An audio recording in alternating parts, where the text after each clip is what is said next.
Muy buenas noches. Me alegra saludarles y verles nuevamente en este lugar. ¿Cómo la pasaron hoy? Debemos estar felices, hermanos, porque no solamente estamos aquí, sino que vamos a recibir el pan espiritual que el cielo ha provisto para nuestras almas. Amén. Y que nos prepara, nos fortalece y nos anima a los que ya hemos tomado una decisión por Cristo a permanecer firmes y fieles, pero también de una manera especial a nuestros amigos que están conociendo este evangelio eterno, a que puedan tomar con urgencia. Y digo que con urgencia porque esta noche vamos a estudiar un tema, hermanos, que nos va a poner a pensar. Hoy vamos a estudiar acerca de lo que está sucediendo en el cielo y que pronto está por terminar. Y cuando eso termine, no habrá más oportunidad ni más días de salvación. Se cerrará la gracia, la oportunidad, y ya no habrá otro Ismael que se pare ante ustedes para llamarlos a Cristo Jesús. Por eso, queridos, de una manera especial, hoy es el día de ¿qué? Hoy es el día de salvación. La mejor manera de aprendernos algo es repitiéndolo hasta que quede ¿dónde? En la mente. Esa es la mejor maestra, la repetición, hasta que finalmente quede grabado en nuestros corazones que ha sido enviado este evangelio que ha de definir mi vida eterna, y que si yo lo tomo para mi vida, si yo hoy, que es el día de salvación, que yo estoy escuchando este evangelio, lo recibo en mi corazón, lo vivo en mi vida, entonces el Señor me prepara como su mensajero, como su mensajera, para que ya no lo guarde para mí, porque sería egoísta tener estas buenas nuevas y no compartirlo a un mundo que muere cada día en el dolor, en la desgracia, en el pecado, en la enfermedad, y finalmente están muriendo lejos de Cristo, que es la única esperanza de vida eterna. Por eso, al abrir la palabra de Dios en el libro de Apocalipsis capítulo 14, versículo 6, el Señor nos muestra que hay un evangelio eterno, que hay una eternidad que alcanzar, y que en ese evangelio se responde y se da solución al mayor de todos los problemas que hay en este mundo. ¿Saben por qué hay muerte? ¿Saben por qué apareció el dolor? ¿Por qué apareció el sufrimiento? ¿Saben por qué apareció la enfermedad y miles hoy mueren? Vayan a los hospitales. Miles están muriendo de diversas enfermedades. Vayan allá a las cárceles. Están saturadas de hombres y mujeres presos, porque han cometido delito, porque han caminado y están cautivos del pecado, y el pecado los ha llevado a esa condición. Hermanos, la condición del mundo hoy se debe a este terrible problema que el hombre ha cargado porque no ha querido obedecer a Dios. Porque el ser humano ha dejado, como lo hemos estudiado en esta semana, ha dejado de temer a quién. Ha dejado de tener en cuenta a Dios, y quien no tiene en cuenta a Dios en su vida se hace finalmente cautivo de Satanás. Recuerdo hace unos años alguien que conocí que en medio de una borrachera le pegó 4 puñaladas a su esposa. Y saben, al siguiente día, esa mujer quedó prácticamente de muerte. Lo capturaron por intento de homicidio. ¿Y saben cuál fue la triste realidad de este hombre? Al siguiente día no se acordaba lo que había hecho. ¿Quién tenía cautiva esa mente a través del licor, a través de esos vicios? ¿Quién tiene cautiva la mente del ser humano hoy? ¿A quién se la entregamos? Por eso es que el Señor aborrece todas esas cosas, porque nada de eso nos lleva a algo bueno. Es la estrategia del diablo, porque la Biblia dice en San Juan 10:10, el diablo, que es el ladrón, no viene sino para hurtar, matar y destruir.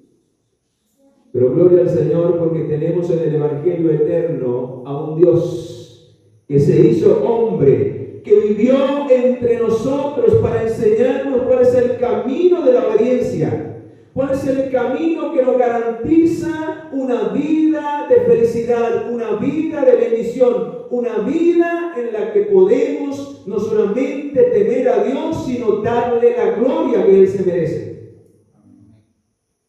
Y cuando el hombre decide darle la oportunidad a Dios en su mente y en su corazón, porque esto es de adentro, y lo vimos ayer, el darle gloria a Dios, hermanos, el darle gloria a Dios, como lo vimos ayer, no es un cambio externo. Eso tiene que ocurrir, pero el verdadero cambio lo produce la obra del Espíritu Santo en la vida del pecador que realmente se arrepiente y se entrega por completo en el nuevo nacimiento que el Espíritu Santo quiere obrar de adentro hacia afuera. Y cuando el Espíritu Santo opera en nuestras vidas, hermanos, hay una verdadera transformación y dejamos de ser cautivos del diablo para convertirnos en lo que estudiábamos anoche, en siervos y siervas de Dios. Amén. ¿Y saben por qué es necesario eso, queridos? Y lo veíamos ayer. Es necesario, queridos, es necesario que nosotros podamos vivir y experimentar esto en nuestra vida a través de ese nuevo nacimiento del agua. El Señor lo dijo: os es necesario nacer del agua, pero no solamente nacer del agua. También, hermanos, es necesario nacer ¿de qué? Del Espíritu, si queremos ver o entrar en el reino ¿de quién? En el reino de los cielos. Y por eso, a través de una aceptación por medio de la fe en los méritos de Jesucristo, el pecador que le entrega su vida a Cristo recibe el poder del Espíritu de Dios, desciende el Espíritu de Dios para obrar y caminar y transformar la vida y el carácter de esa persona. Y lo veíamos cómo lo hace.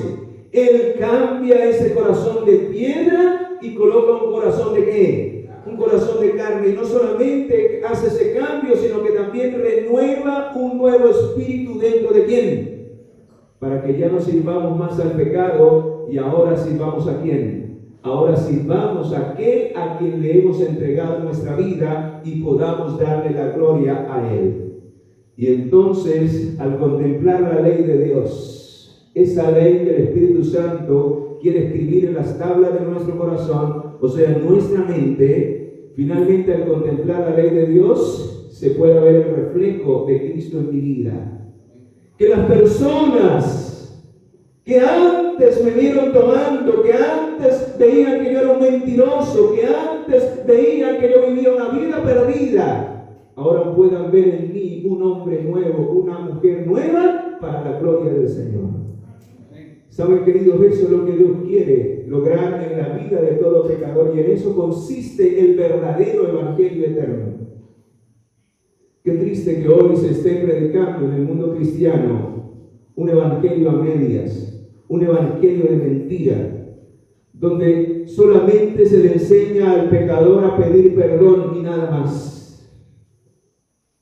Hermanos, el verdadero evangelio que Dios quiere enseñarnos es el que nos va a llevar finalmente a ser herederos de la vida eterna. Y el verdadero evangelio consiste en una transformación de nuestra vida, de nuestro carácter, para que no solamente tengamos el derecho para ir al cielo, sino que seamos idóneos de estar allí con Cristo, reinando y viviendo con Él por la eternidad. Y por eso es necesario vivir esa experiencia, y ayer lo veíamos. La tarea especial del Espíritu Santo es restaurar la imagen de Dios en tu vida y en mi vida, que se pueda ver plenamente a Cristo en mí, para que ya el pecado no reine en mi vida. Y por eso leíamos en Romanos 8:1 que ya no hay condenación para los que están en quién. Leíamos en Gálatas 2:20 que aquel que le entrega su vida a Cristo, aquel que acepta el sacrificio de Jesús en la cruz del Calvario, ya no vive él, porque ahora, dice el apóstol, ahora ya no vivo yo, sino ahora vive ¿quién? Cristo en mí. Y lo que antes hacía en la carne, en lo que antes me gozaba, ya no me gozo, porque ahora el Señor ha cambiado mi corazón, ha cambiado mi espíritu y me ha hecho una nueva criatura para la gloria de su nombre. Y eso es lo que enseña el mensaje final de Dios para el mundo, y eso es lo que necesitamos vivir como pueblo de Dios y invitar a través de nuestra vida y de nuestro testimonio a quienes nos rodean, para que también puedan estar listos. ¿Y saben para qué, hermanos? Porque Apocalipsis capítulo 14, versículo 7 no termina ahí. Hay un detalle que es de suma importancia, que debe movernos a tomar en serio este llamado de parte del cielo. Por eso el título de la campaña es: hoy es el día de ¿qué? Y hoy vamos a comprobarlo aún más. ¿Por qué hoy es el día de salvación? ¿Saben por qué? Porque la Biblia dice, y búscalo, dice en el mensaje del primer ángel, después de haber estudiado la importancia y el llamado que Dios hace a la humanidad a temerle y a darle gloria. ¿Por qué? ¿Por qué es necesario vivir esa experiencia? Porque, hermanos, la Biblia, la palabra de Dios dice que el juicio ya comenzó. Ya llegó. El Señor hoy está juzgando a quienes ya se les cerró su tiempo de gracia y de oportunidad. En otras palabras, a todos aquellos que ya se le acabó el día de ¿qué? El día de salvación. La pregunta es, ¿cuándo se nos acabará a nosotros? Posiblemente pueda ser hoy. En el libro de Primera de Samuel, capítulo 2, versículo 6, dice que Dios es el que da la vida y el que da la muerte. Es Él quien hace descender al sepulcro y es el que nos hace retornar de allá. O sea que cuando Dios determine cuándo es mi último día, mi último llamado, mi último día de misericordia, hermanos, nadie lo puede detener. Solo Dios sabe en qué momento, hasta qué momento te va a esperar, te va a insistir y te va a llamar al arrepentimiento. Por eso, queridos, hay muchas personas que hacen planes. Y en cierto lugar donde también predicaba, compartía con alguien en su hogar y le hacía la invitación: entrégale tu vida al Señor. ¿Qué estás esperando? ¿Qué te impide para que arregles las cuentas con el Señor? Y le explicaba acerca del juicio que ya comenzó y que en cualquier momento se puede cerrar el tiempo de nuestra oportunidad, y si no estamos a cuentas con Dios. Mateo 16:26 dice una gran verdad, hermanos: ¿de qué le servirá al hombre si ganare todo el mundo y perdiere su alma? ¿Qué precio pagará por su alma cuando Dios lo llame a cuentas? ¿Qué iremos a hacer en ese día si mientras Dios nos dio la oportunidad no tomamos decisiones para vida eterna? Y vacilamos y jugamos con el pecado y preferimos creerle a Satanás. Porque, hermanos, yo soy muy sincero y por eso me gusta hablarles la verdad. Porque el día en que el Señor El día en que el Señor nos llame a ajuste de cuentas, ninguno tendrá excusa delante de Dios. Y por eso el Señor quiere que sus mensajeros hablen con la verdad. Que no estemos con pañito de agua tibia, porque usted del día final podrá levantar su mano y decir: hermano Ismael, usted sabía todo eso y nunca nos habló cuando fue allá a predicar. Yo salvo mi responsabilidad, ya eres tú quien toma la decisión. El trabajo está hecho, se ha hecho invitación, se ha visitado a la gente y ustedes son los que han respondido a esa invitación. Gloria sea al Señor. Porque el Espíritu Santo los ha traído aquí porque Dios tiene un propósito con cada uno de ustedes. Dios quiere que ustedes comprendan el plan maravilloso que Él tiene, no solamente para esta tierra, sino para la eternidad.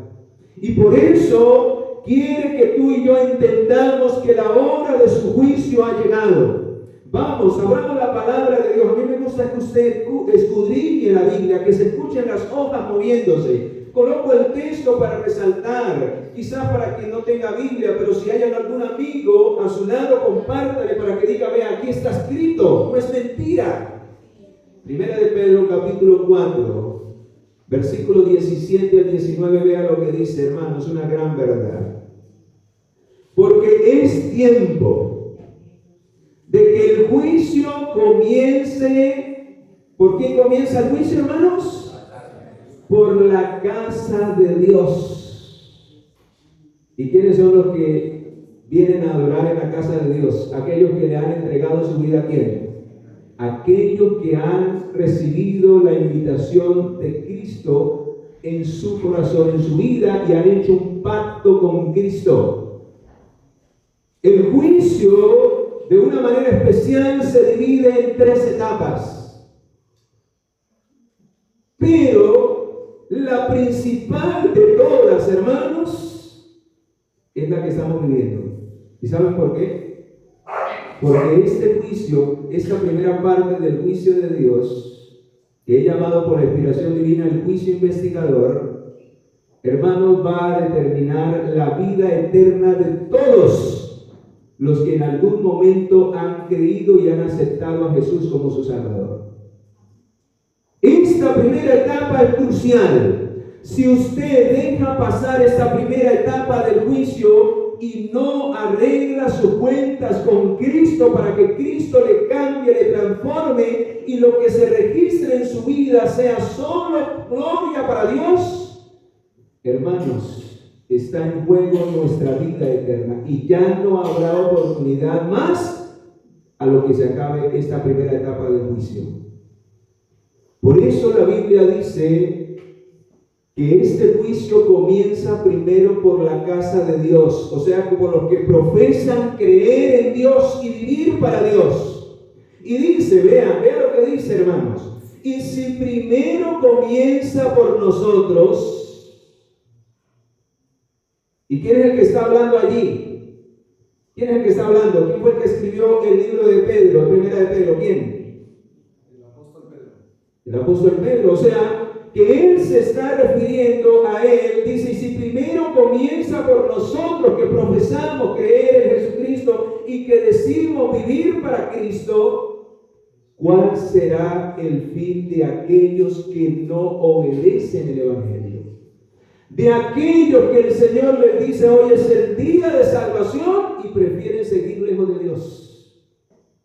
De aquellos que el Señor está llamando a temerle y a darle gloria, pero siguen viviendo y gozando en el pecado, siguen promoviendo lo que el mundo promueve y siguen gozando y afanando por lo que el mundo se afana. Mientras que el tiempo de misericordia puede terminar en cualquier momento.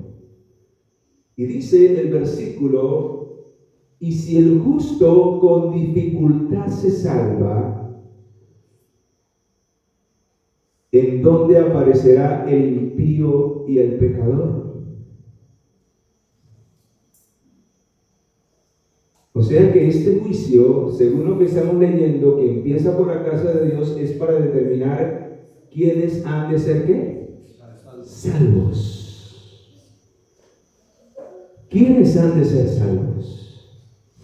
Alguien me decía el otro día, en cierto lugar, no voy a nombrar dónde para que no haya especulaciones, iba a visitar a alguien y esa persona me decía, la verdad yo no quiero oír de la palabra de Dios. Yo estoy cansada de personas como usted. Y yo le digo, ¿cómo así? Sí, estoy cansada de esos evangélicos, de esos cristianos, bueno, como se llame. Y yo le digo, ¿cómo así? ¿Por qué? Digo, sí, porque dicen una cosa y hacen otra. Así que yo no quiero saber nada de Dios. Ustedes son unos mentirosos. Ese evangelio que ustedes predican es una mentira, porque ustedes lo que hablan no lo aplican. Tremendo, hermanos. Y yo decía, la cosa está tremenda. El testimonio está grave por acá. Pero ¿sabe qué le dije a esa persona? Le dije, el día que Dios te llame a cuentas, no podrás colocar eso como una excusa si te llegas a perder. Porque la Biblia dice que nuestra mirada debe ser colocada únicamente en ¿quién? Y lo estudiábamos ayer. ¿Quién es el modelo a seguir en la vida del cristiano? ¿Quién es? Cristo. Y yo le dije, si no me quiere escuchar, no me escuche. Pero le voy a invitar a que usted estudie la palabra de Dios. Y en la palabra de Dios va a encontrar cuál es el modelo perfecto. Si esas personas que quizás usted ha visto, que no viven lo que predican, no se preocupe que cuando les toque el ajuste de cuentas, ellos tendrán que dar cuenta por la luz que han recibido. Pero usted tendrá que dar cuentas a Dios por la luz que usted ha recibido y no tendrá excusa si los demás hicieron o no hicieron. Es lo que usted, Dios pide que haga en su vida para la gloria de su nombre. Amén. Y hermanos, eso le impactó tanto a la persona que abrió su corazón. Y recuerdo que llegó y dijo, bueno, entonces, ¿qué es lo que quiere enseñarme? Y bueno, aproveché ahí. Y esa persona que no quería recibir, y le dije, no, yo no vengo aquí a hablarle de religión. Yo vengo a hablarle de un Cristo que puede salvarla, perdonarla y que está pronto a venir por segunda vez. Y que algún día a Él es que tendremos que darle cuentas. Hermanos, no coloquemos nuestra mirada en el ser humano. Por eso se está realizando un juicio. Por eso yo no puedo levantar mi mano para condenar a nadie. Una preguntita, pastor, disculpe que no. Tranquila. Yo quiero que usted me aclare. ¿Qué es el impío? ¿Qué es el impío? Pues la palabra impío es lo contrario a piedad. Y la pregunta es, ¿qué es piedad? Es una vida pura, es una vida santa, es una vida consagrada a Dios. O sea, que lo contrario a eso, ya usted puede entender, es una vida donde no tiene en cuenta a Dios, donde el pecado reina en el corazón, donde se rechaza en el corazón ¿a quién? Al único que puede darnos santidad y verdadera piedad para adorar y darle gloria al Señor. Entonces el impío es aquella persona siendo conocedora de las cosas de Dios y se aparta de Él. No solamente el que se aparta, no solamente el que se aparta. Yo puedo ser un impío si yo no estoy viviendo conforme a la voluntad de ¿quién? De Dios, ¿sí? Por eso la Biblia habla de que algunos tendrán apariencia de piedad, pero niegan la eficacia de ella con la vida que llevan, lo que yo estoy hablando. Cuando, hermano, yo profeso creer en Jesucristo, pero estoy dando un testimonio contrario, estoy viviendo en el pecado. Delante de los ojos de Dios, aunque me llame cristiano, soy un impío, porque practico el pecado voluntariamente después de saber que no debo de hacerlo. Y para aquellos, cuando se les cierre la puerta de la gracia, no habrá más sacrificios por sus pecados. Lo dice Hebreos 10:26. Sino una horrenda expectación de juicio y de hervor que habrá de devorar a los adversarios.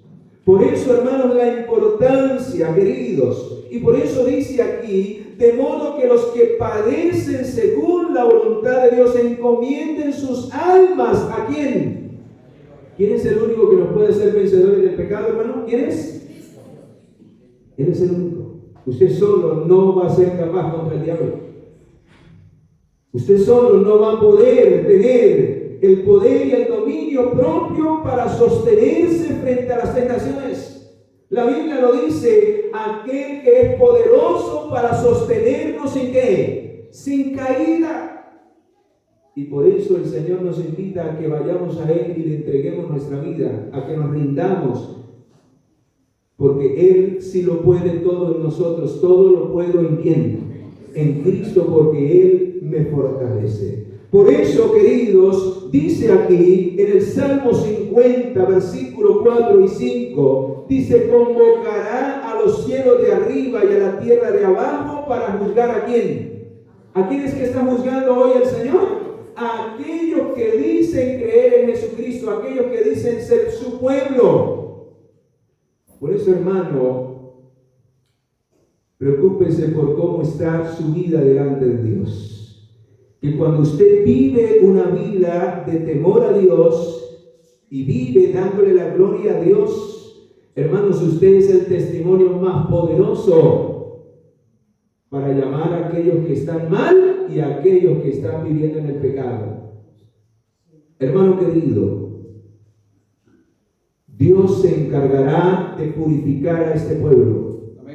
Dios se encargará de zarandear a su pueblo, y solo los fieles quedarán firmes, los que están viviendo en el temor de Jehová y los que le están dando gloria a Dios cada día en su vida. Esos son los que finalmente hacen un pacto con Dios con sacrificio y llegan a ser santos y santas delante de la presencia de Él. Amén. Y por eso en Hebreos capítulo 12 versículo 14 dice que sin esa santidad nadie podrá ver ¿a quién? A Dios.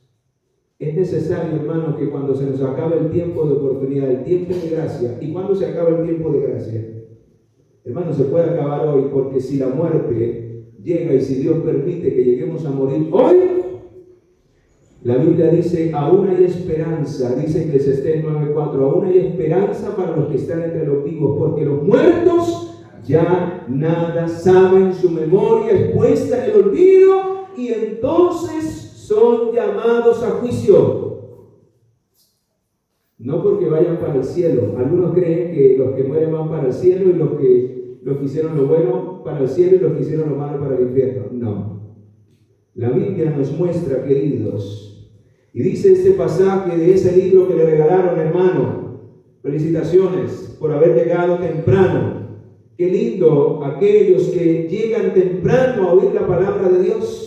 En ese libro está este pensamiento acerca del juicio que se está llevando hoy en el cielo para aquellos que creen en Jesucristo. Dice la obra del juicio investigador y el acto de borrar los pecados deben realizarse antes del segundo ¿qué? Del segundo advenimiento del Señor. Cuando el juicio investigador haya concluido, Cristo vendrá con su recompensa para dar a cada uno según su obra. Hermanos queridos, se está realizando un juicio en el cielo. Y aquellos que tienen que darle cuentas al Señor le darán cuentas a través de lo que está escrito en los libros del cielo. Por eso cuando una persona muere, se le cierra su tiempo de oportunidad, se le cierra su tiempo de gracia, y cuando es llamado a cuentas es a través de los libros, lo que está escrito de la vida de él en los libros. ¿Y qué es lo que está escrito en la vida de él en los libros? Está escrito toda su vida, aún hasta lo que quede, hasta lo más escondido, hasta las intenciones del corazón, dice en el libro de Corintios, aún hasta las intenciones del corazón del Señor las pesa, los motivos por los cuales hacemos o dejamos de hacer las cosas. Por eso, hermanos, si usted hace algo para el Señor, hágalo por amor. Es la ofrenda más grande que usted le puede presentar al Señor cuando usted hace algo por amor. ¿Recuerda a la viuda que dio solamente todo lo que tenía? Y aunque era una ofrenda miserable al lado de las grandes ofrendas que daban los que tenían, ella lo dio por amor, dio todo lo que tenía y recibió más recompensa que aquellos que daban de lo que les sobraba y que no lo daban por amor. ¿Saben, queridos? Dice, y los libros fueron abiertos. Y otro libro fue abierto, el cual es el libro de la vida. Y veíamos ayer, hermanos, que cuando le entregamos nuestra vida al Señor, cuando por medio de la fe acepto a Jesucristo y le permito a Él que obre un cambio, una transformación en mi vida, entonces mi nombre es escrito en el libro de la vida.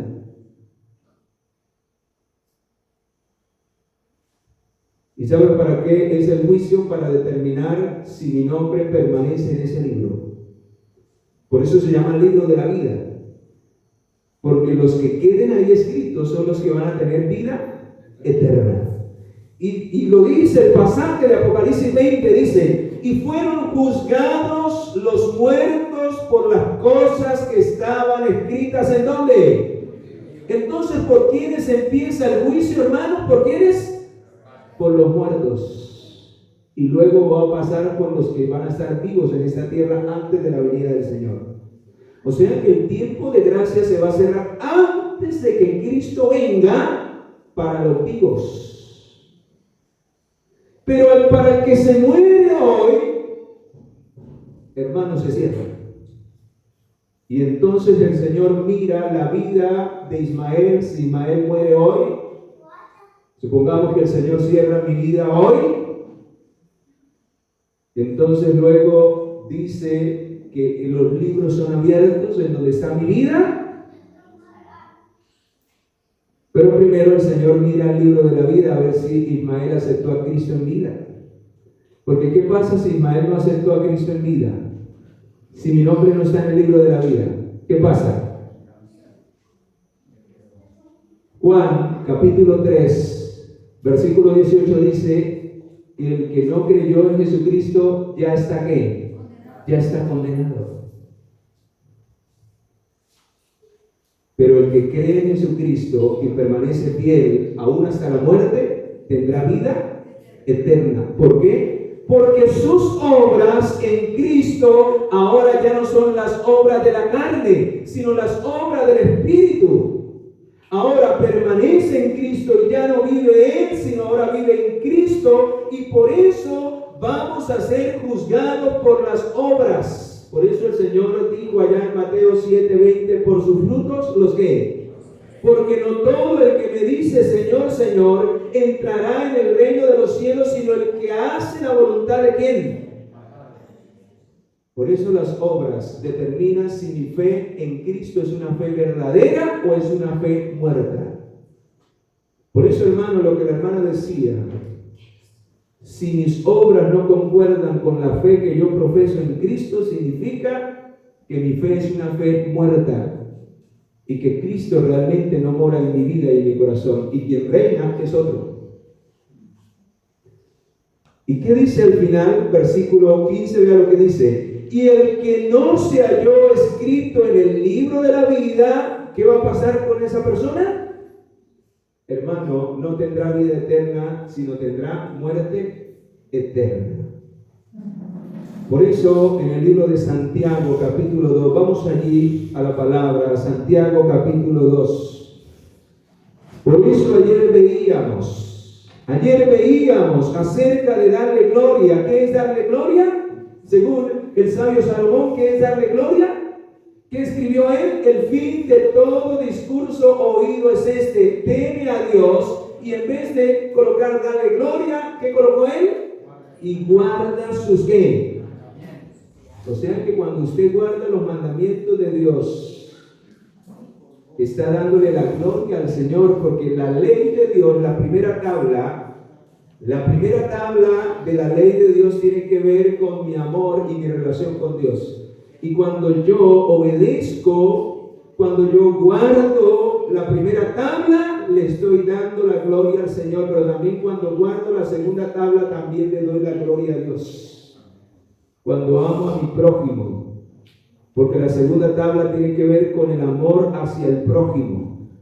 Y cuando yo obedezco su ley, hermano, cuando yo obedezco su ley por completo, entonces puedo decir que estoy viviendo una vida que agrada y que glorifica ¿a quién? A Dios. Y por eso es importante, queridos, lo que dice en el libro de Santiago, que tú comprendas. Por eso debemos temer a Dios y darle gloria, porque cuando el Señor venga, Él quiere hallarnos en esa condición, para que no haya ningún pecado del cual tengamos que dar cuenta, porque ya hemos abandonado el pecado y ya Cristo ha perdonado nuestros pecados. Porque recuerdan lo que estudiábamos: el pecado solo será perdonado y finalmente borrado de los libros del cielo cuando el hombre lo haya abandonado. Si esos pecados que confesamos no los abandonamos, siguen allá sin el perdón de Cristo. Solo cuando el hombre los haya abandonado. Proverbios 28:13 lo leíamos: el que encubre su pecado no prosperará, pero el que los confiesa y se ¿qué? Y se aparta, alcanzará ¿qué? Alcanzará la misericordia. Y esa es la misericordia que va a prevalecer en el juicio, donde todos nuestros pecados van a ser finalmente borrados, pero solo aquellos que hayan alcanzado la misericordia o el perdón de Dios. Por eso, queridos, nuestra vida no podemos tomar en juego a Dios. Dios, y el hermano lo leía en la lectura bíblica, delante de Dios está ¿qué? Todas las cosas desnudas y abiertas ante los ojos de aquel a quien tendremos que darle ¿qué? Que darle cuenta. Y vea lo que dice este pasaje de Santiago. Vamos allí a Santiago capítulo 2. Vea lo que dice allí en el versículo. ¿De cuál ley es que está hablando? De la ley de los 10 mandamientos. Porque dice: cualquiera que guarda toda la ley, pero ofende en un punto, se hace culpable ¿de cuántos? Porque cualquier mandamiento nos lleva al pecado si lo violamos. Pues el pecado es transgresión ¿de qué? Es transgresión de la ley. Ya lo hemos estudiado. Y por eso, si violo uno, me hago culpable de pecado. Y la paga del pecado será finalmente ¿qué? La muerte. Y por eso el Señor nos dice, versículo 11: pues el que dijo no cometerás adulterio, también ha dicho no ¿qué? ¿Y en cuál ley está hablando del adulterio y está hablando de la muerte? ¿En qué ley? En la ley de los 10 mandamientos. O sea que esa ley no fue clavada en la cruz, como dicen por allí, porque la Biblia dice que por esa ley vamos a hacer ¿qué? Vamos a ser juzgados. Y esa es la estrategia del diablo, que la gente no obedezca la ley de Dios. ¿Para qué? Para que vivan en pecado y finalmente todos se pierdan. Porque cuando el Señor lo juzgue por esa ley, nadie está viviendo de acuerdo a la ley de Dios. Y entonces, ¿cuántos se van a salvar? Pues la Biblia dice: así hablar y así hacer, como los que habéis de ser juzgados por la ley de ¿qué? Por la ley de la libertad. Hermanos queridos, Dios quiere hacer un llamado especial en esta noche, porque hoy es el día de salvación para nosotros. Si hoy estás en este lugar, querido hermano, querida hermana, querido amigo y amiga, y quiero hablar en primer lugar a los hermanos de iglesia, porque hermanos, si algo debemos tomar en serio es este asunto, porque nuestro testimonio repercute para la salvación de muchas almas que se están perdiendo hoy.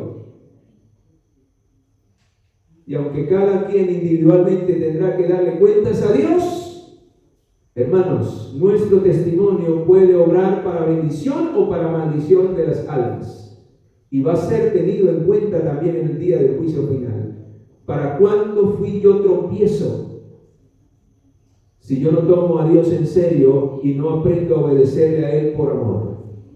Por eso, hermano, yo les decía, el ser cristiano no es una liturgia, no es ser religiosos. La vida cristiana no consiste en meros cultos aquí en la iglesia. La verdadera vida cristiana es una vida espiritual, donde permitimos que el Espíritu de Dios nos transforme, nos cambie y nos haga una nueva criatura en Cristo, en el cual nuestro carácter, nuestras palabras, nuestros pensamientos, nuestros actos reflejen el amor de Cristo Jesús.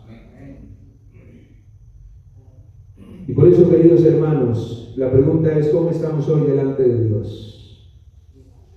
Nosotros ya hemos dado el paso, el primer paso, ya hemos nacido del agua.